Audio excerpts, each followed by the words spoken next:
नमस्कार दोस्तों, आज फिर से संविधान चर्चा के 10वें भाग में आप सबका स्वागत है। आज हम आरक्षण विषय पर यह वीडियो बनाना चाहते हैं। आपसे आग्रह है कि इस वीडियो को अधिक से अधिक लाइक करें, शेयर करें और हो सके तो हमारे चैनल को सब्सक्राइब करें। सब्सक्राइब करने से यह होता है कि जो वीडियो मैं अपलोड करूंगा वह आपके पास सीधे जाएगा और इसे आप अधिक से अधिक आसपास के दोस्त मित्रों के पास भेजें ताकि वो भी आज के दुनिया के बारे में अपडेट रहें। अभी आरक्षण कुछ दिनों से सबका डिमांड बना हुआ है। एक समय आरक्षण का विरोध का माहौल बना, एक माहौल ऐसा बनाया गया कि आरक्षण से योग्यता को नुकसान होता है, योग्य व्यक्ति का नुकसान होता है, इसलिए हम लोगों को आरक्षण को समाप्त कर देना चाहिए। संघ परिवार के सभी संगठनों ने आरक्षण समाप्त करने का या आरक्षण पर पुनर्विचार करने का, मोहन भागवत जैसे लोगों का बयान आ चुका था।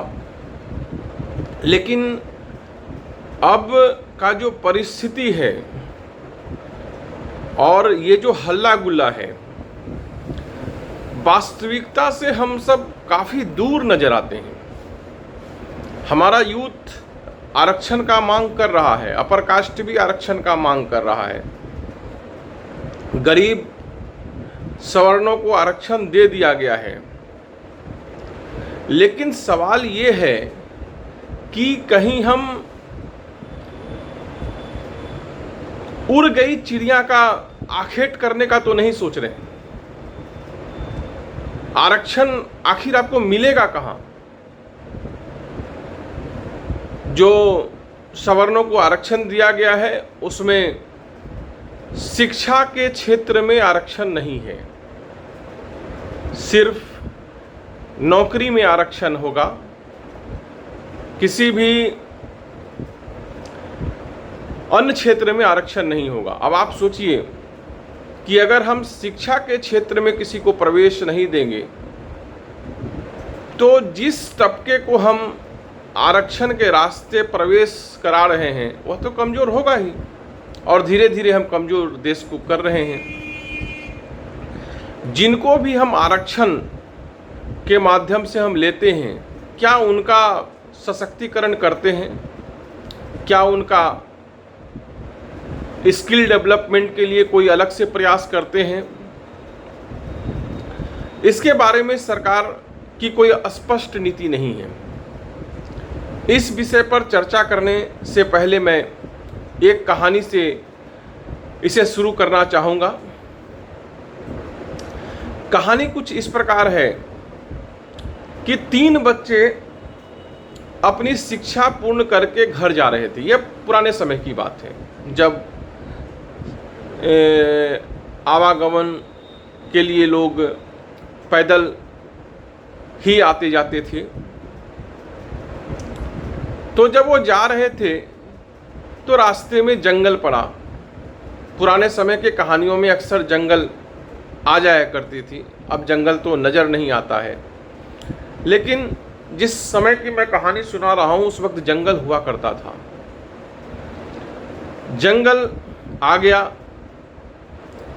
दिन ढल चुका था, रात्रि विश्राम की ज़रूरत थी। दोनों भूखे प्यासे लगातार चले आ रहे थे। एक पेड़ के नीचे वो बैठे, बरगद जैसा कोई गाछ होगा, वृक्ष होगा जो गर्मी में छाया देती थी, अब तो खोजने से नहीं मिलता है क्योंकि हमने पर्यावरण को लगभग समाप्त कर दिया है। तो वो वहाँ ये लोग बैठकर कुछ सुस्ता रहे थे, आराम कर रहे थे और आसपास नज़र दौड़ा रहे थे। तो वो देखते हैं कि एक चरवाहा अपने गाय या अपने जानवरों को घर की ओर लेकर जा रहा था, तो वह उसको आवाज़ देता है और कहता है कि भैया हम बहुत दूर से आ रहे हैं, भूख लगा है, तो यहाँ आसपास कोई व्यवस्था हो सकती है। तब वो बोला कि देखो भाई, अभी तो हमारे यहाँ कुछ खाने की व्यवस्था नहीं है, लेकिन माँ नानी के घर गई है और जाते वक्त वह कही थी कि हम खीर बना करके तुम्हारे लिए रख दिए हैं और तुम लौटोगे गौओं को चरा करके तो उस खीर को खा लेना। तुम अतिथि हो, पहले का सोच या आज भी आप कहीं पढ़ते होंगे, अतिथि देवो भव, यह हमारे स्वभाव में था।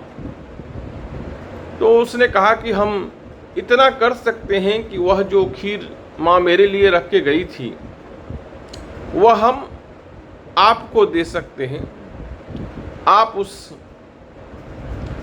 आप लोग अपनी व्यवस्था करके समझ लीजिए कि उस खीर को कैसे खाइएगा, बांट कर खाइएगा, अकेले खाइएगा, वह आप लोग तय कर लीजिए, मैं खीर घर से लाकर आपको दे देता हूँ।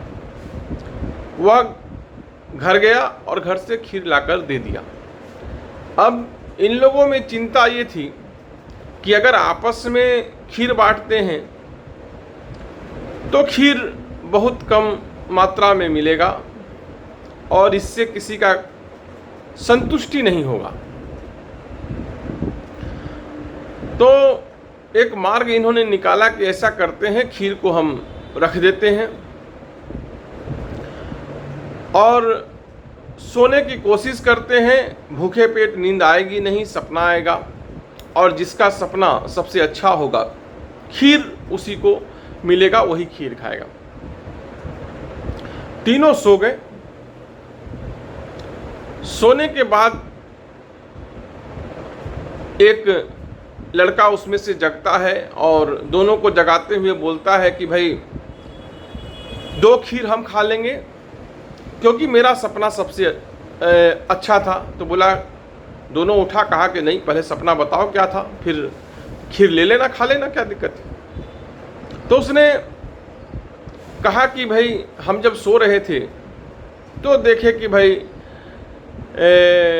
उधर से राजा आ रहे थे और उनको चोट लग गई थी, तो हमने उनका पैर में बैंडेज कर दिया और इससे वो बहुत प्रसन्न हुए। प्रसन्न होकर के अपनी बेटी से शादी करा दिया और आधा राज हमको दे दिया। तो किसी भी व्यक्ति का जीवन में इससे बड़ा और क्या उद्देश्य हो सकता है कि उसको राज मिल जाए, सुंदर पत्नी मिल जाए। तो इसलिए हमसे अच्छा किसी का कहानी नहीं हो सकता है। तो दूसरे ने कहा कि नहीं, तुमसे अच्छा कहानी हमारा है। तो कहा ठीक, चलो तुम ही सुना दो। तो कहा कि कहानी जहाँ तक तुम सुनाए हो वह तक तो ठीक है, लेकिन हमारे कहानी में भगवान विष्णु भी आए थे। उन्होंने कहा कि बेटा तुम इतने अच्छे काम किए हो तो तुम स्वर्ग चलो, हम तुमको सशरीर स्वर्ग लेके जाते हैं। और भगवान आए, अपने साथ में बैकुंठ लेकर के चले गए। तो अब तीनों चीज़ें मिल गई, स्त्री मिल गया, धन मिल गया और मोक्ष मिल गई। अब इसके बाद बचा क्या? तो तीसरे पर दोनों की निगाह गई, जो एकदम खामोश था, चुप था। तो बोला कि भैया तुम चुप क्यों हो? तो बोला नहीं, कहानी तो तुम लोगों की अच्छी है, हमारी कहानी में ऐसी कुछ खासियत है नहीं। ऐसा करो तुम दोनों ही खा लो। तो बोला नहीं नहीं, एक जो निश्चित हारे हुए व्यक्ति के प्रति जो सहानुभूति होता है वह इन दोनों में दिख रहा था। ये दोनों उनको उत्साहित कर रहे थे, चलो कोई बात नहीं है, तुम्हारी सपना अच्छा नहीं था, लेकिन तुम हमको बताओ कहानी क्या है ताकि नियम नहीं टूटे। तो कहा चलो तुम जिद पे अड़ गए हो तो हम कहानी सुना देते हैं तुमको। कहानी वो इस प्रकार प्रारंभ करता है कि जब मैं सोया हुआ था तो मुझे किसी देवदूत ने नहीं उठाया, मुझे एक राक्षस ने अपने पैर के जोरदार ठोकर से उठाया। और उठाने के बाद वो पूछा कि तुम यहाँ तुम लोग यहाँ क्या कर रहे हो? तो मैंने बताया कि मैं ऐसे ऐसे आया हूँ। तो कहा कि एक काम करो, तुम निकल जाओ यहाँ से, मैं इस दोनों को खा लेता हूँ। तो मैंने कहा कि नहीं भैया, ये हमारे मित्र हैं, एक काम करो, तुम पहले मुझे खा लो, मैं अपने सामने इनको खाने का अवसर तुमको नहीं दे सकता हूँ, जब तक मैं जीवित हूँ कम से कम ऐसा नहीं होने दूंगा। तो राक्षस बहुत प्रभावित हुआ। तो उसने कहा कि अच्छा बताओ, इस जंगल में तुम लोग कर क्या रहे हो, इस प्रकार सोए हुए क्या हो, उस कटोरी में क्या है? तो मैंने उसकी सारी बात बता दी। तो कहा कि देखो तुम इतने अच्छे हो, अगर मैं इस दोनों को खा जाता तो खीर तो इनके भाग्य में आता नहीं, तो मैं तुमको इसी शर्त पे छोड़ सकता हूं कि तुम उस खीर को खा जाओ। इतना कहना था कि दोनों दोस्त खीर की कटोरी की ओर लपके, और लपकते हैं तो क्या देखते हैं कि कटोरी में तो खीर है नहीं, खीर तो कोई और खा गया है। आरक्षण की भी स्थिति यही है कि हम सब आंख बंद कर सपना देख रहे हैं कि आरक्षण मिल जाएगा तो हम ये बन जाएंगे, हम वो बन जाएंगे, घर की गरीबी दूर हो जाएगी। लेकिन साथियों, आरक्षण आपको मिलेगा कहाँ? उस वक्त आप चुप थे जब सरकार सरकारी कंपनियों को बेच रही थी। आपको शायद जानकारी हो कि जिन सरकारी कंपनियों को बेच दिया वहां पर आरक्षण खत्म हो गई। जब सभी चीजें सरकार बेच देगी तो फिर आपको आरक्षण मिलेगा कहां पर? हमारा यूथ ये नहीं सोच रहा है कि जिस नौकरी के लिए हम आरक्षण का मांग कर रहे हैं वह नौकरी तो अब है ही नहीं, फिर आरक्षण हम किस बात का मांग कर रहे हैं? जहां पर था वहां सीटें घटाई जा रही है। सरकार घोषित कर दी है कि अब हम कोई सरकारी नौकरी के लिए वैकेंसी नहीं निकलेगा, और आप खामोश हैं, आप चुप हैं, और आपको लगता है कि फलाने जी महिला आरक्षण दे दिए हैं तो संसद में महिला 33% होगी। लेकिन इस चालबाजी को भी समझिए कि 29 तक महिला आरक्षण अब किसी हालत में लागू नहीं होगा। पंचायत का आरक्षण एक दिन में लागू हुआ था, लेकिन संसद का आरक्षण 2029 से पहले अब लागू नहीं हो सकता। कुछ विचारक का यह कहना है कि इसमें जो सरकार झोल लगाई है, लस्की जिसको बोलते हैं, जो लस्की लगाई है वह यह है कि पहले जातिगत जनगणना होगी या जनगणना होगी, उसके बाद परिसीमन होगा। जातिगत जनगणना का रिपोर्ट आने में ही 4 से 5 साल लगता है, 29 तो ऐसे पार कर गया। उसके बाद फिर परिसीमन आयोग बनेगा। परिसीमन बहुत आसान नहीं है। उसका मूल वजह यह है कि उत्तर भारत के जो राज्य हैं वहां जनसंख्या नियंत्रण पर कुछ नहीं किया गया, जबकि साउथ के जो स्टेट हैं उन्होंने अपने परिवार की संख्या को नियंत्रित करने में मिसाल कायम कर दिया। अब वहां जनसंख्या कम है, इधर जनसंख्या बढ़ गया।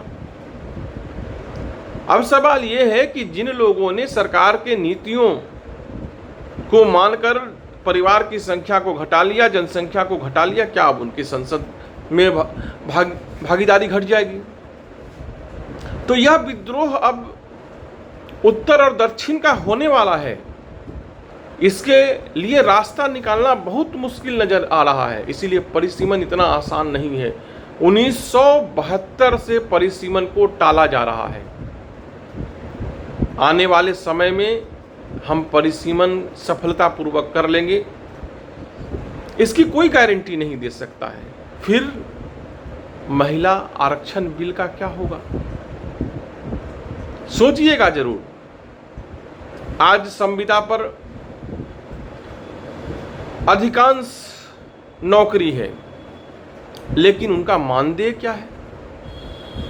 मानदेय इतना कम है कि वो अपना पॉकेट खर्च उससे नहीं चला सकते। फिर परिवार का लालन पालन, बूढ़े माँ बाप का देख रेख, चिकित्सा, ये सब तो दूर की कौरी है। हालत इतने बिगड़ गए हैं, लेकिन हम आज भी सोचते हैं कि हमको आरक्षण मिल जाए तो सब ये हो जाए।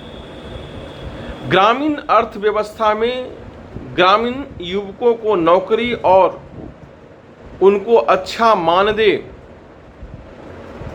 एक बेसिक क्राइटेरिया है कि अगर हम कृषि उत्पादों का मूल्य नहीं दे पा रहे हैं तो ग्रामीण नवयुवकों के जो परिश्रम वो करते हैं, जो नौकरी वो करते हैं, उसका अच्छा मूल्य दें हम, ताकि ग्रामीण अर्थव्यवस्था में पैसा प्रवेश करे। हमने तो ग्रामीण अर्थव्यवस्था को आर्थिक दृष्टिकोण से एक आइसोलेटेड क्षेत्र बना दिया है, जहां पर किसी भी प्रकार से पैसे का फ्लो नजर नहीं आता है। सरकार प्राइवेट एजेंसी की तरह सोच रही है कि एक दो आदमी को करोड़ों रुपया दे दो, बाकी लोग 1000-2000 पर काम करेंगे, टाई सूट चकाचक, जूता में पॉलिश रोज होगा। लेकिन जब आप उनसे मानदेय पूछेंगे तो बताएंगे 2000 रुपया मिल रहा है, 3000 मिल रहा है, 5000 मिल रहा है। ग्रामीण अर्थव्यवस्था के जो ये सोर्स हैं, इनको हम सुखा रहे हैं, और जब ये सूख जाएगा तो पूरी ग्रामीण अर्थतंत्र को लकवा मार देगा, लकवाग्रस्त हो जाएगा। इसलिए मैं साथियों कहता हूं कि कृषि उत्पाद का मूल्य, ग्रामीण युवकों का परिश्रम का मूल्य, ये सब देश विकास के रास्ते पर सतत चलता रहे, उसके लिए एक बहुत कठोर शर्त है, प्रारंभिक शर्त है। उसके लिए हम आप कितने एकजुट हो पाते हैं, यह देखने की बात है। अगर निजी क्षेत्र में आरक्षण लागू नहीं हुआ तो आरक्षण का सब लड़ाई बेकार हो जाएगा, और निजी क्षेत्र कभी भी, जो दुनिया से आने वाली कंपनी है, वह योग्यता के नाम पर सरकार को निजी क्षेत्र में आरक्षण करने नहीं देगी। रास्ता हमको, आपको और सरकार को बैठकर निकालना है। संघर्ष का रोड तैयार है, सड़क तैयार है, वह खाली पड़ा सड़क आपका इंतजार कर रहा है। इतना ही कहकर आज के वीडियो को मैं विराम देता हूं। आप सबसे उम्मीद करता हूं कि पहले की तरह आपका सहयोग, आशीर्वाद हमें मिलता रहेगा। इस वीडियो को सबके मांग के आधार पर बनाया गया है। अगर आपका और कोई डिमांड होगा तो हम उसे भी पूरा करेंगे। जय हिंद, जय भारत।